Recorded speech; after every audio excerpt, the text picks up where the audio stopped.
Welcome, sisters and brothers. This is a really important event in the history of our new union.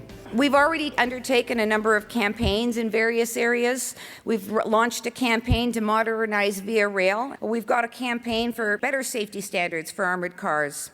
And our efforts to support the demand to raise minimum wage to $14 per hour.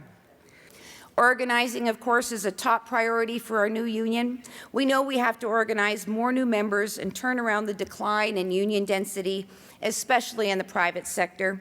And that means more resources, new techniques, and reaching out to traditionally hard to organize groups. The Unifor Good Jobs Summit is going to be one of the main priorities of our union nationwide in the first year of our existence. And it will happen October 4th and 5th in Toronto. And I want to talk about the rationale for the Good Jobs Summit and how we're going to communicate the ideas, build momentum, and make a difference. My Canada is the kind of country where trade unions and free collective bargaining makes our economy stronger. It is as important a part of a strong and growing economy as capital investment, reasonable profits, and fair wages. And without collective bargaining, there's never any guarantee on the fair wages. And without fair wages, we're not building a society of which we can be proud and we can transfer to our kids and our grandchildren, knowing we've transferred them something that reflects our values as Canadians. That is why I opposed Bill C-377. I was one senator who said that, but I had senators on both sides of the chamber voting with me to amend that bill, essentially gut it and send it back to the other place. The RAND formula is not likely to come up in the Senate of Canada, but if it does, there'll be a lot of us standing up to support it and defend it, fighting for fair conditions for everybody in that working circumstance. A little over a year ago, we started this drive at Toyota. It started off a little slow. A year later, it seems to be gaining a lot of momentum. The more support we get from you guys out front, the stronger the momentum is inside.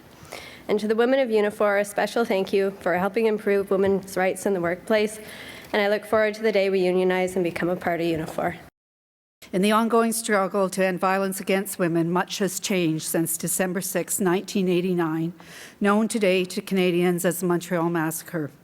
The Canadian Labour Congress and their affiliates, including Unifor, are pleased to be working in collaboration with the Centre for Research and Education on Violence Against Women and Children at Western University in London to launch a national online survey to gather data on the impact of domestic violence in the workplace.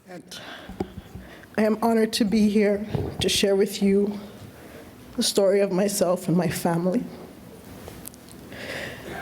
Since the death of my son, life has been unbearable. I feel alone. I feel empty. I have 2 other children, and I feel inadequate because I'm always so unhappy. This is not a feeling that any parent should have to live through. No child should ever have to fear where they live or fear riding their bikes in the neighborhoods that they grew up in. I ask all of you today to join with me, as well as Unifor Local 112, who have been fabulous. They have given me the strength to speak up and to go forward, to try to figure out a way to stop another child from dying. Unifor was created out of hope. It was created out of an incredible desire to do things differently.